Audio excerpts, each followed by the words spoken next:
चलो देखो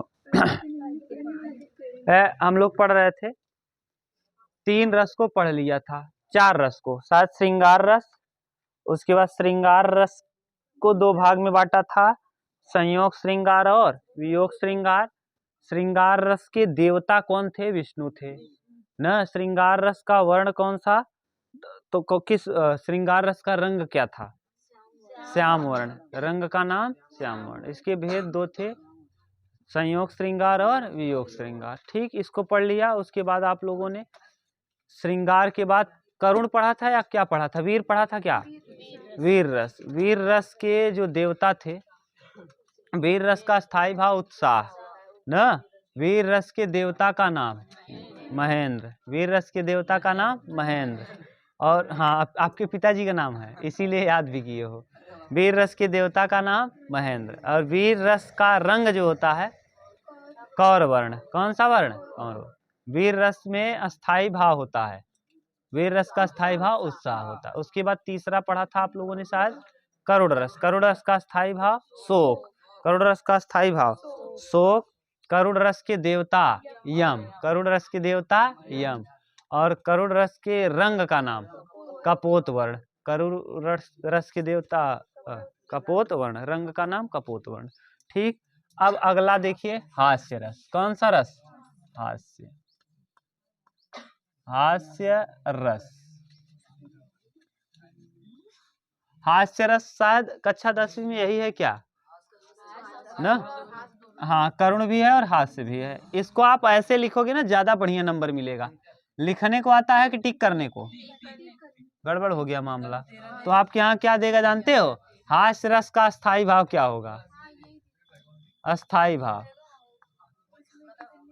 हास्य रस का स्थायी भाव क्या है? हास्य। हास्य रस का स्थायी भाव हास्य है। ठीक, हास्य रस का स्थायी भाव हास्य। दूसरा पूछेगा देवता। हास्य रस के देवता कौन है? ये देखो, लंबा थोड़ा सा हम बता रहे हैं, कॉम्पिटिटिव एग्जाम में ये पूछेगा। देवता, हास्य रस के देवता का नाम क्या है? प्रमथ है। प्रमथ। हास्य रस के देवता के बाद रंग। हास्य रस का रंग जो है, हास्य रस के रंग का नाम, रंग का नाम श्वेत वर्ण। कैसा है? श्वेत वर्ण। श्वेत वर्ण। ठीक, और हास्य रस के, चलो देवता हो गए, रंग हो गया, भेद। हास्य रस के भेद, भेद है कितना? 8। ये हास्य रस का भेद किसने बताया? 8। तो भरत मुनि ने। भरत मुनि 8 भेद बताए हैं। और इसके बाद इसकी परिभाषा क्या है? परिभाषा देखो, एक तो परिभाषा परमानेंट आपको रटा दिए हैं। जब हास नामक अस्थाई भाव, विभाव, अनुभाव और संचारी भाव आपस में संयोग करते हैं तो हास्य रस की निष्पत्ति होती है। ठीक, भेद इसके 8 लिख लो। 8 के भेद का नाम लिखो, ये पूछ सकता है। हाँ, ये किसके अनुसार है? भरत मुनि। पहला स्मृति, हसित। हसित, हसित के बाद विहसित। विहसित, अवहसित, अपहसित, हसित, अति हसित, अति हसित। ठीक, 1 2 3 4 5, अभी 3 और। अवहसित,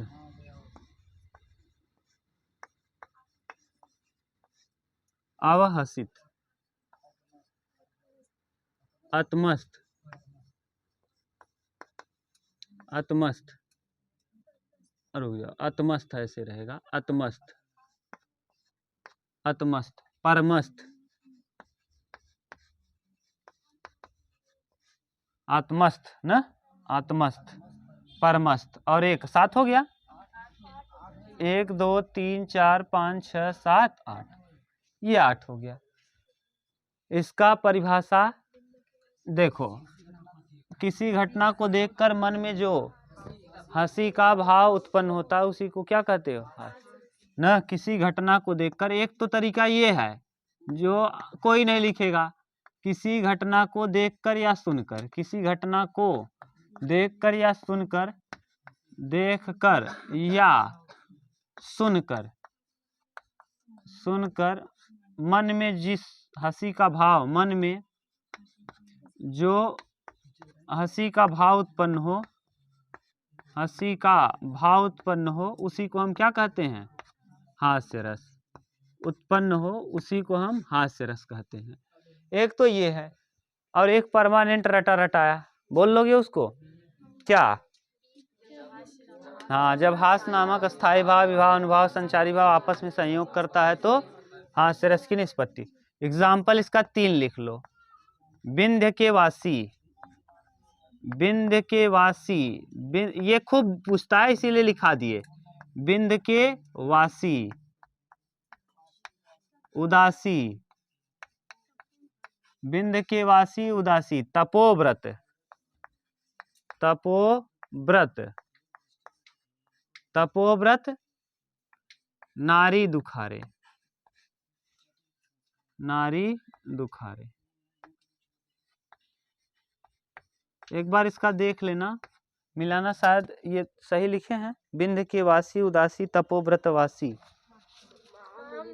महामुनि नारी। अच्छा, तपोव्रत वासी महामुनि नारी, महामुनि नारी दुखारे ना, यहाँ महामुनि, तभी कह रहे हैं महामुनि, महामुनि नारी दुखारे, नारी दुखारे। ये तुलसीदास की रचना है। किसकी? तुलसीदास की। ये पूछता है ये किसकी रचना है? तुलसीदास। ठीक।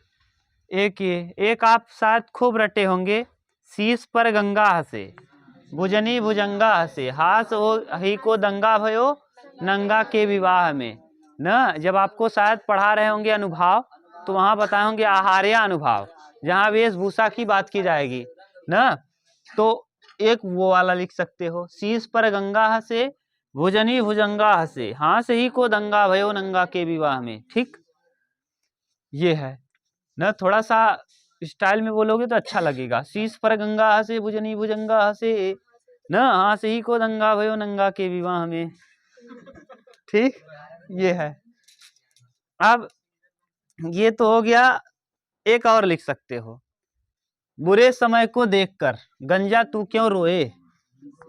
हाँ, बुरे समय को देखकर, हाँ, बुरे समय को देखकर, देख कर गंजा तू क्यों रोए, गंजा तू क्यों रोए, गंजा तू क्यों रोए, क्यों रोए। और किसी भी हालत में तेरा बाल न बांका होए, किसी भी हालत में तेरा, किसी भी हालत में तेरा, तेरा बाल न बांका होए, बाल न बांका होए, बांका होए। ठीक, रोए। बताओ ये भी कौन सा रस है? अब बताओ, जिसके पास बाल ही नहीं है, बुरा कितना समय बुरा आई जाए, वो कब बाल बाका होए। गंजा तू क्यों रोए, गंजा आदमी क्यों रो रहा है? जब कौनो भी हालत हो जाए तो कब मुड़े में बार ही नहीं ना, तो कर बाल बाका होए नहीं। ये है, समझ गए? तो ये है हास्य रस। हास्य रस का स्थायी भाव हास, यही शायद आपके यहाँ देगा। हास्य रस का स्थायी भाव हास, और करुण रस का स्थायी भाव शोक। ठीक, अब इससे ज्यादा नहीं पूछेगा। ये देवता होता तो हम ज्यादा एडवांस करा दिए। इसके बाद हास्य रस के बाद अगला रस लिखो। वीर हो गया, हास्य हो गया, भयानक लिखो। कौन सा रस? भयानक रस। उतार लो, तब जल्दी उतारो। ठीक, अब अगला लिख लो, हास्य के जगह पे मिटाओ। देखो हम कुछ नहीं करेंगे, यहाँ मिटा देंगे इसको, परिभाषा वही रहेगा। भेद, हास्य रस के बाद भयानक रस, भयानक रस का भेद नहीं है तो भयानक रस का पहचान लिख लो। इसको पहचानोगे कैसे? ठीक, यहाँ बस कुछ बदलाव नहीं है, थोड़ा थोड़ा बदलाव है, यहाँ यहाँ यहाँ। देखो अस्थाई भाव भयानक रस का, यहाँ बदल दो, हास्य की जगह क्या कर दो, भयानक। भयानक रस का स्थायी भाव भय, भयानक रस का स्थायी भाव भय। भयानक रस के देवता काल हैं, काल, और काला वर्ण है, रंग का नाम कैसा है, काला वर्ण। और इसकी पहचान लिखो, पहचान भूत प्रेत का होना, पहचान क्या है, भूत प्रेत का होना, भूत प्रेत का होना, प्रेत का होना। खंडहर, खंडहर का होना, अरे खंडहर आपने पिक्चरों में देखा होगा, हीरो खंडहर में जाता है ना, खाई खंडहर में, तो वहां उसको चुड़ैलिया पकड़ लेती है, देखा है, हाँ। और उसके बाद भूत प्रेत का होना, खंडहर का होना, उल्लू और चमगादड़ का बोलना, उल्लू चमगादड़ का बोलना। उल्लू देखो रात को ही बोलता है, उल्लू व चमगादड़ का बोलना, गादड़ का बोलना, बोलना, बड़े बहुत है इतना। अब देखो एक परिभाषा तो डिक्टो आपको रटा रटाया है, जब भय नामक अस्थाई भाव, विवाह अनुभाव, संचारी भाव आपस में संयोग करते हैं तो हास्य भयानक रस की निष्पत्ति होती। एक परिभाषा ये है, जब जहां किसी घटना को देखकर मन में भय का भाव उत्पन्न हो जाए, जहां किसी घटना को देखकर, किसी घटना को देखकर, देखकर मन में किसका भाव उत्पन्न हो जाए, भय का भाव उत्पन्न हो जाए, वहां कौन सा रस होता है, उत्पन्न हो जाए, वहां पर भयानक रस होता है। जैसे एग्जाम्पल में प्रेतनी पिशाचर निशाचर हूं मैं, प्रेतनी, प्रेतनी पिशाचर निशाचर हूं मैं, निशाचर हूं मैं, प्रेतनी पिशाचर निशाचर हूं ना। और मिली मिली, मिली मिली आपस में गावत बधाई है, मिली मिली आपस में गावत बधाई है, में गावत बधाई है।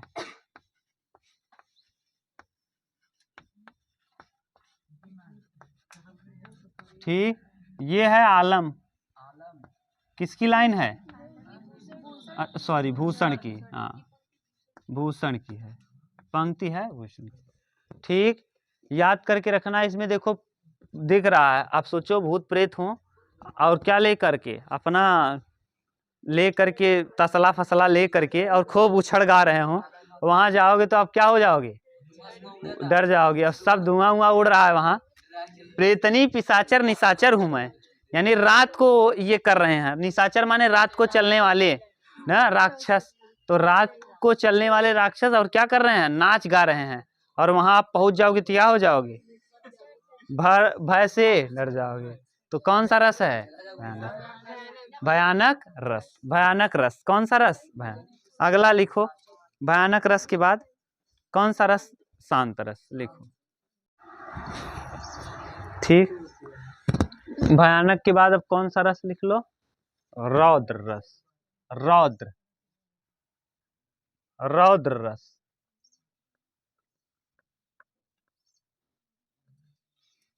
रौद्र रस,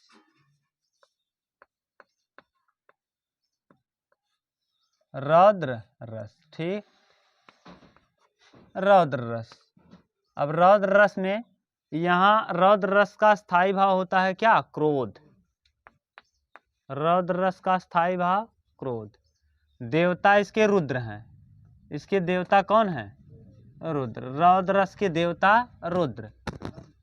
हाँ, इसका रक्त वर्ण है, रंग का नाम रक्त वर्ण।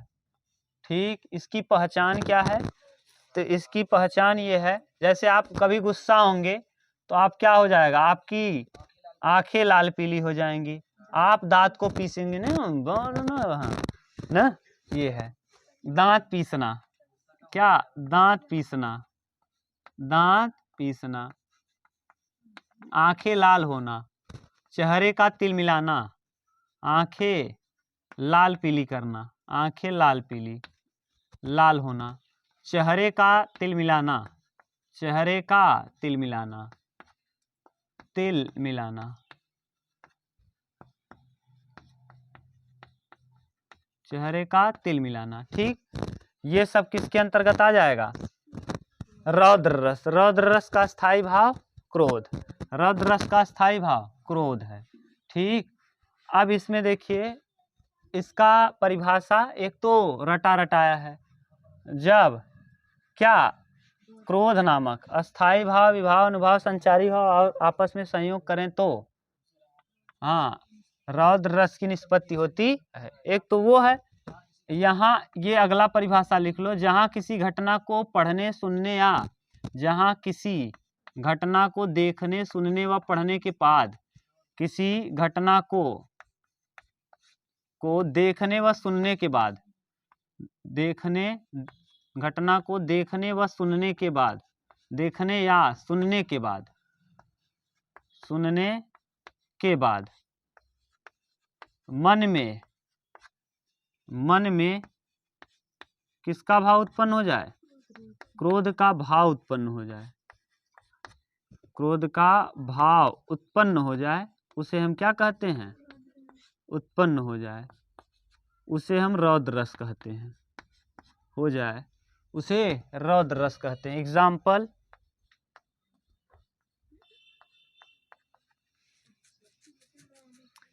विषम,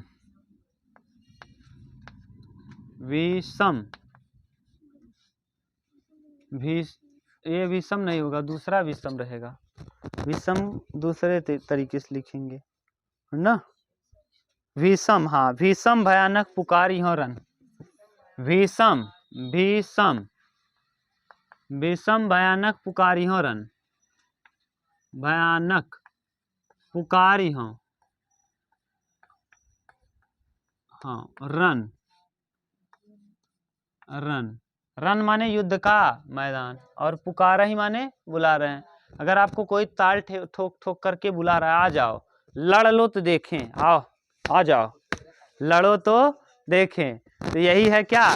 विषम भयानक पुकारी है रणभूमि आनी, रणभूमि आनी यानी कहाँ? रणभूमि में, लड़ाई युद्ध के मैदान में, रणभूमि आनी, भूमि आनी माने रणभूमि पे आने के लिए कोई आपको क्या कर रहा है? पुकार रहा है।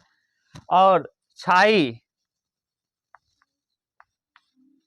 द्विज, छाई क्षिति, छाई क्षिति न, छाई क्षिति द्विति, छाई द्विति छत्रिन, छाई द्विति छत्रिन, द्विति छत्रिन, द्विति छत्रिन माने कह रहा है कि कोई व्यक्ति अगर आपको बुला रहा है, तो अगर कोई क्षत्रिय व्यक्ति है तो रणभूमि में कूद जाता है, वो आगे पीछे का नहीं। छाई द्विति छत्रिन, छत्रिन को जीत उठ जाएगी ना, जीत उठ जाएगी। ये भी किसकी पंक्ति है?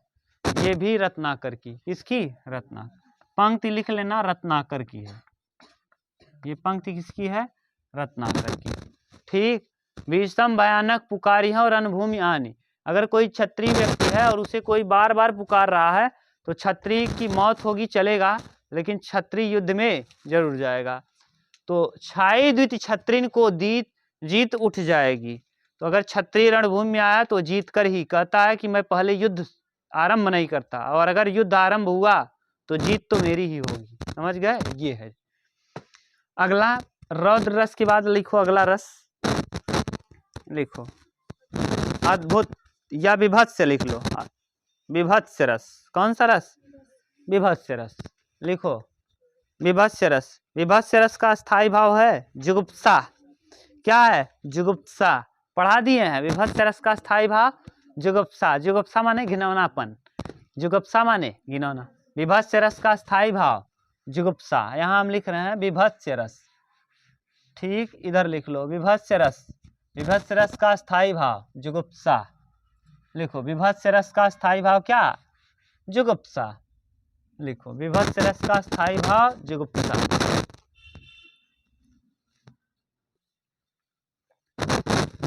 इसका देखो अस्थाई भाव, अब रौद्र रस नहीं, अब क्या? विभत्स रस। कौन सा रस? विभत्स। विभत्स रस। विभत्स रस, इसका स्थायी भाव होता है जुगुप्सा। जुगुप्सा ना, बता दिए जुगुप्सा। जुगुप्सा माने घिनौनापन। जुगुप्सा माने क्या? घिनौनापन। घिनौनापन। इसके देवता कौन है? तो महाकाल।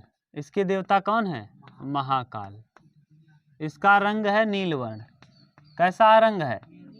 नीलवर्ण। ठीक। इसकी पहचान क्या है?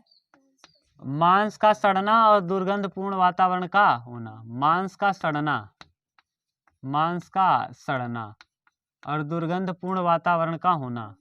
दुर्गंध पूर्ण वातावरण का होना। वातावरण का होना। ठीक। अब अगला इसमें पूछेगा इसका परिभाषा। एक तो रटा रटाया, दूसरा है जब किसी घटना को देखकर मन में, जब, जहां किसी या जब किसी घटना को देखकर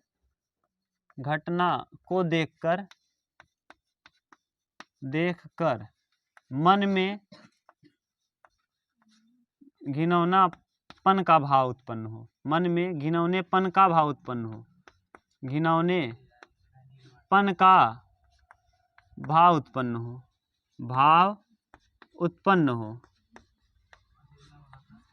उसे क्या कहते हैं? विभत्स रस कहते हैं। ये खतरनाक है। ठीक। आपने देखा भी घिनौनापन तो आप छोटे मोटे बच्चों को भी देखा होगा, कुछ लड़कों को लेने का मन करता है। कुछ लड़के इतना घिनौना रहते हैं, वो नाक चूहा रहेगा, इधर जीभ लगा के मार देते होंगे, इधर थोड़ा बहुत साफ हो जाता होगा। देखा है कि नहीं? बहुत सारे लड़के को आपने देखा होगा, और कुछ लड़के एकदम साफ सुथरा रहते हैं, लेने का भी मन करता है ना। अब इसमें एग्जाम्पल क्या है? जैसे देखो, सिर पर बैठा काग। सिर पर बैठा काग। सिर पर बैठा काग। बैठा काग। काग माने क्या? हाँ, सिर पर बैठा काग। काग, काग माने कौआ। और काग, काग माने कौआ। काक। अच्छा, सिर पर बैठा काक। आँख दो। आँख दो। आँख दो माने कितने? दो। आँख दो खात निकारत। खात निकारत। देखो अब यानी यहाँ क्या है? कोई, अब देखो इस तरीके से सोचो कि कोई लाश है जो सड़ गई है, यानी कहीं बह रहा होगा, कहीं भी होगा। अब कौआ उसके ऊपर, कुछ भी है, सिर पर बैठा का, मान लो कोई जानवर ही है, मर गया है। अब कौआ उसके सिर पे बैठा है और उसके आँख में खोद खोद के क्या कर रहा है? खा रहा है। कितना घिनौना दृश्य है। अजीब लग रहा है ना? मन वैसे ही अजीब हो जा रहा है अजबज ना। ये समझो, ये है। अगला देखो, जैसे एक एग्जाम्पल और लिख लो। वर्षा से सिंचित विष्ठा। वर्षा से सिंचित विष्ठा। सिंचित विष्ठा। विष्ठा। वर्षा से सिंचित विष्ठा। दो चार कवर ले लेते। कवर ले लेते। दो चार कवर ले लेते। ये है भारतेंदु हरिश्चंद्र की पंक्ति।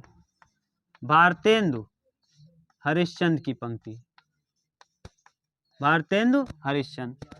और ये वाली पंक्ति श्याम धर पांडे, श्याम नारायण पांडे। नारायण पांडे। ठीक। एक चीज आप ध्यान देना भैया, ये ना, इस विष्ठा का मतलब लिख लेना मलमूत्र। मलमूत्र। अब बताओ इसका क्या हो? वर्षा से सिंचित विष्ठा, यानी पानी डूबा हुआ है, मलमूत्र है, उसी को 2-4 कवर कौवा हुआ खा ले रहा है। कितना खराब दृश्य है। ये सेंस है विभत्स रस का। विभत्स रस में खराब दृश्य दिखेगा, जिससे आपके मन में एकदम अजीब लग जाएगा।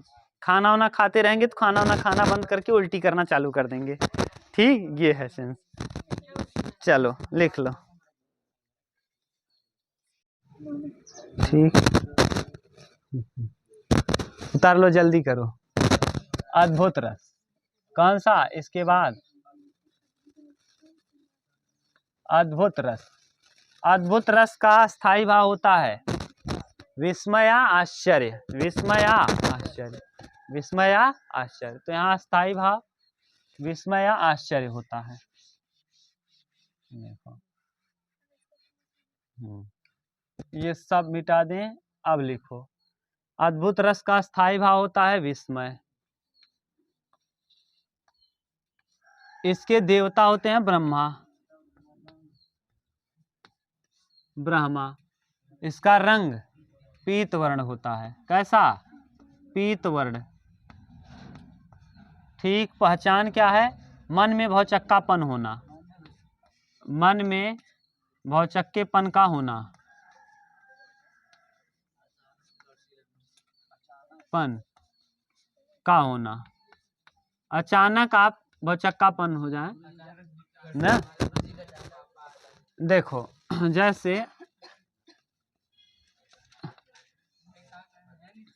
जैसे तुम आ रहे हो, अचानक तुमको कुत्ता दौड़ा ले तो क्या हो जाओगे? और कुत्ते को गाय दौड़ा ले, उसका स्पीड और बढ़ जाएगा। तो परिभाषा क्या है?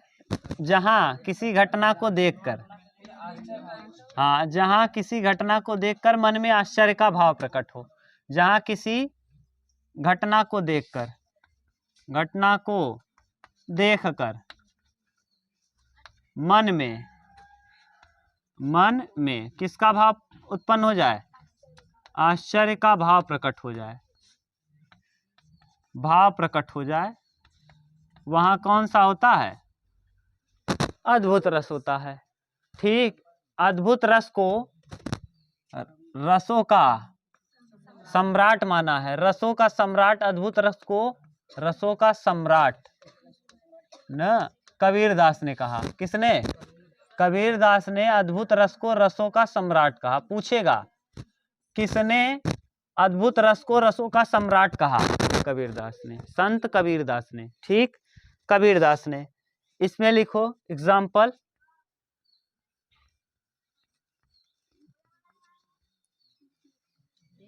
एक अचंभा देखा रे भाई। एक अचंभा देखा रे भाई। देखा रे भाई, रे भाई। और ठाढ़ा सिंह चरावई गाय। ठाढ़ा सिंह चरावई गाय। चरावई गाय। गाय मतलब क्या? इंद्रिय। गाय मतलब इंद्रिय। ठाढ़ा मतलब हाँ, सतर्क होकर, सतर्क होना न। सिंह मतलब बुद्धि। और चरावई मतलब लग जाए, नियंत्रित करना न। चरावई कंट्रोल करना, नियंत्रित करना, नियंत्रित करना न। एक अचंभा देखा रे भाई, ठाढ़ा सिंह चरावई गाय। ठीक, ये है किस रस का? अद्भुत रस। ठीक, अद्भुत रस। हम इसलिए ऐसा कर रहे हैं ना, इतना पूछेगा नहीं ये सब, डायरेक्ट आपसे वही पूछेगा। अब इतना तो याद हो ही जाएगा कि इतना देर से पढ़ रहे हो तो स्थायी भाव तो पक्का याद हो गया होगा। ठीक, अब इसके बाद लिखो, अद्भुत रस के बाद ये 8 रस थे, मुख्य यही थे। यही किसके अनुसार थे? रस सिद्धांत के प्रणेता कौन? भरत मुनि। अब इसके बाद 9वां जो रस आएगा, शांत रस आएगा। 10वां रस आएगा वात्सल्य रस। और 11वां रस आएगा भक्ति रस। ठीक, यही 3 देख लेंगे, कंप्लीट हो जाएगा आपका रस। हेडिंग डाल लेना छंद तब। ठीक, पहले इसको उतारो तब।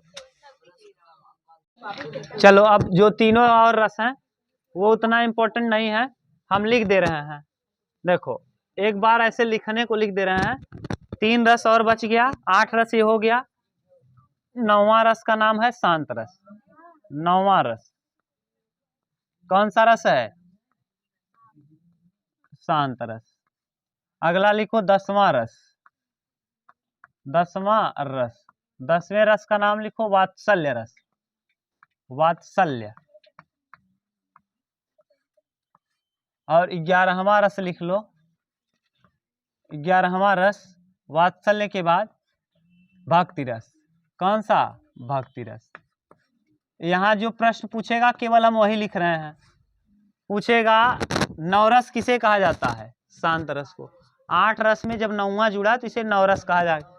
इसका अस्थाई भाव, सभी का अस्थाई भाव यहाँ लिख दे रहे हैं। अस्थाई भाव, अस्थाई भाव। देखो अस्थाई भाव सबका लिख लो, इसका, इसका भी और इसका भी। इसका निर्वेद है अस्थाई भाव, निर्वेद। इसका अस्थाई भाव क्या है? निर्वेद। इसका अस्थाई भाव वात्सल्य रस का देवरति, सॉरी भक्ति रस का विस्मय। स्नेह है, स्नेह। वात्सल्य रस का क्या है? स्नेह। और भक्ति रस का देवरति, देवरति। यही पूछेगा। अब ये 9वां रस है तो इसके प्रणेता या प्रतिष्ठापक, प्रतिष्ठापक न, सभी के प्रतिष्ठापक अलग अलग हैं। इसके प्रतिष्ठापक का नाम उद्भट्ट है।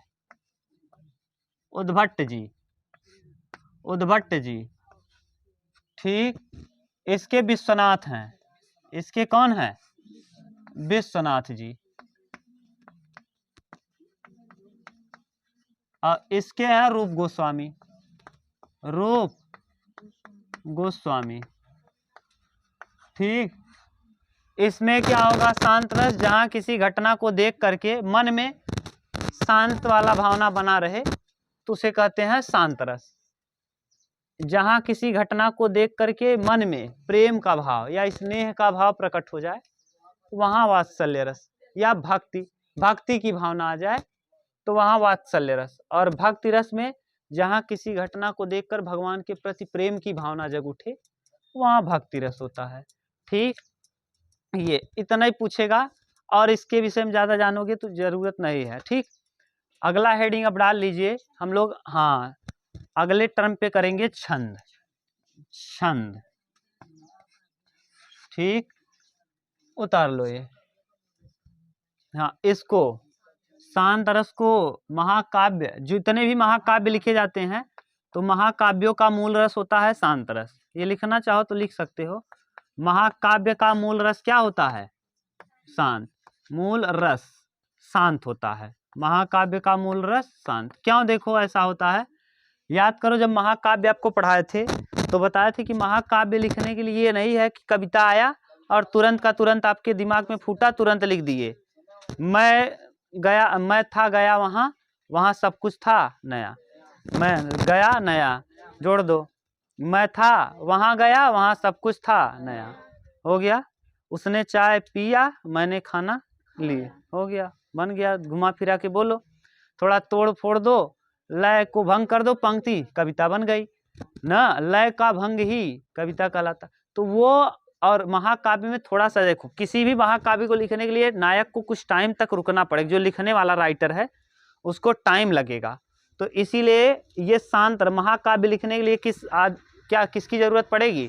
शांत भावना की। आदमी शांत रहना चाहेगा ना, धीरोदात्य रहेगा, तब जाके लिख पाएगा। ये लिख लो। अब हेडिंग डाल लीजिए आप लोग क्या? छंद। छंद करेंगे अगली क्लास में। ठीक, उतार लो।